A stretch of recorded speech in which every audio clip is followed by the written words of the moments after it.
The Untold Journey of Napoleon Hill, from failure to founder of success.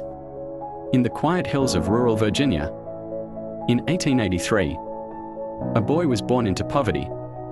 His name, Napoleon Hill. Little did the world know, this boy, who had no riches, no power, and no influence, would one day shape the minds of millions and write one of the most powerful books ever created, Think and Grow Rich. But that journey was far from easy. Hill lost his mother when he was just 9 years old. His father remarried, and though his stepmother encouraged him to pursue education, the family had very little. Hill began writing at age 13 as a reporter for small-town newspapers, not because he wanted to, but because it was one of the only ways to escape coal mines and poverty. As he grew older, Hill aimed high.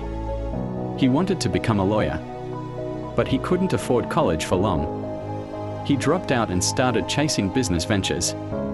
Most of them failed. Yet, he kept one habit: writing.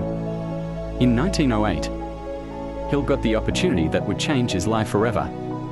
While working as a reporter, he was assigned to interview Andrew Carnegie, one of the richest men in history. That interview became more than just an article. Carnegie saw something in Hill, a hunger to understand what made people truly successful. Carnegie posed a challenge: if I gave you access to the greatest minds of our time, would you spend the next 20 years studying them without pay, so that you can write a philosophy of success that the world can use? Hill, without hesitation, said yes. Most people would have said no. No money, no certainty, just an idea and a dream. Over the next 2 decades, Hill interviewed some of the most iconic names in history: Thomas Edison, Henry Ford, Alexander Graham Bell, Charles M. Schwab, John D. Rockefeller, and more. But while he was gathering wisdom from giants, his personal life was crumbling. He faced bankruptcy, eviction, hunger, and even death threats. His manuscripts were rejected by publishers over and over again. People told him to give up, to get a real job.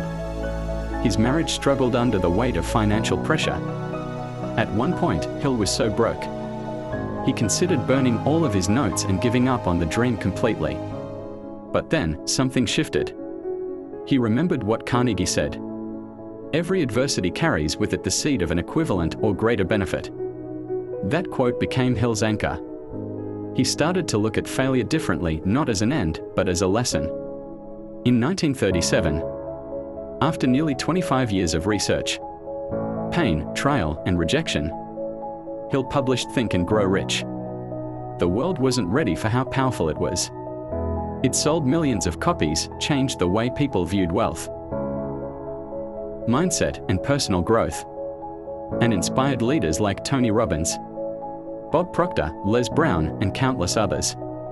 But the true story isn't just about the book. It's about a man who had no reason to keep going and did anyway. Subscribe the channel for more information videos.